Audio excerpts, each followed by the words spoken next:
फरक फक्त परिस्थितीचा नाही, दृष्टिकोनाचा आहे. मी तुम्हाला स्वर्गात पाठवलं होतं, तुम्ही तिथेही त्याला नरक म्हणून तक्रार केंद्र सुरू केलं तर. मृत्यूनंतर स्वर्गात जागा मिळावी म्हणून माणूस आयुष्यभर किती धडपड करतो. कुणी उपवास करतो, कुणी दानधर्म करतो, कुणी तीर्थयात्रा करतो, कुणी देवाला नवस बोलतो. जणू काही स्वर्ग म्हणजे एखादी नवीन हाऊसिंग सोसायटी आहे आणि तिथे 1 BHK बुक करण्यासाठी पॉइंट्स जमा करायचे.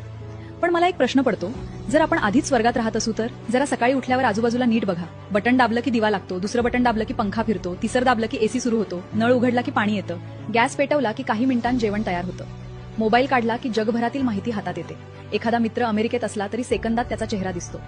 आणि हे सगळं आपण इतक्या सहज घेतो की जणू काही ही पृथ्वीवरची नाही तर जन्मसिद्ध सुविधा आहे. आजपासून फक्त 200 वर्षापूर्वीच्या एखाद्या राजाला जर आपल्या घरात आणलं तर तो कदाचित घराबाहेर पडायलाच तयार होणार नाही. तो म्हणेल, हे काय, गरम पाणी, हे छान थंड हवा, जगभरातील माहिती पण, आणि 10 मिनिटांत पिझ्झा घरी. राजा म्हणेल, मी आयुष्यभर राज्य केलं, युद्ध जिंकली, खजिने गोळा केले, पण हे सुख तर मला कधीच मिळालं नाही. म्हणजे वस्तुस्थिती ही आहे की आजचा सामान्य माणूस अनेक बाबतीत कालच्या राजापेक्षा सुखात जगतो. पण गंमत बघा, आपण या सगळ्या गोष्टींकडे बघत नाही, कारण माणसांकडे जे असतं त्याची किंमत त्याला नसते.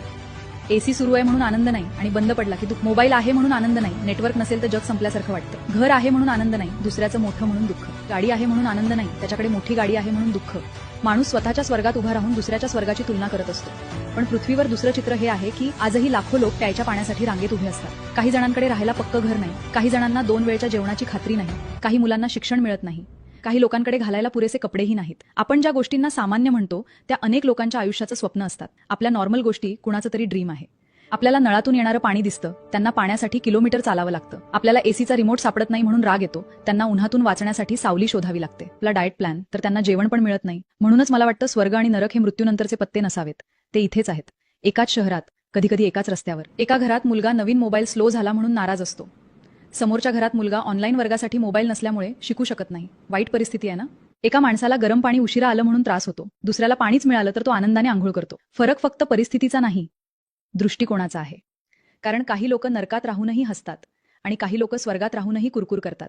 माणसाची एक विचित्र सवय आहे, तो जे नाही त्याची यादी बनवतो, पण जे आहे त्याची यादी कधीच बनवत नाही.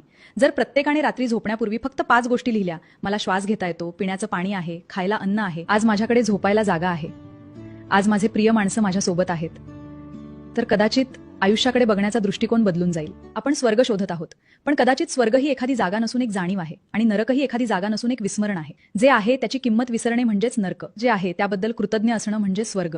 बाकी मृत्यूनंतर काय मिळेल हे कुणालाच माहित नाही, पण जिवंत असताना पृथ्वीसारखा ग्रह, श्वास घेण्यासाठी हवा, प्यायला पाणी, खायला अन्न, प्रेम करणारी माणसं आणि बटन दाबल्यावर मिळणाऱ्या हजारो सुविधा मिळालेल्या असताना सतत दुःखी राहणं विनोदच आहे ना.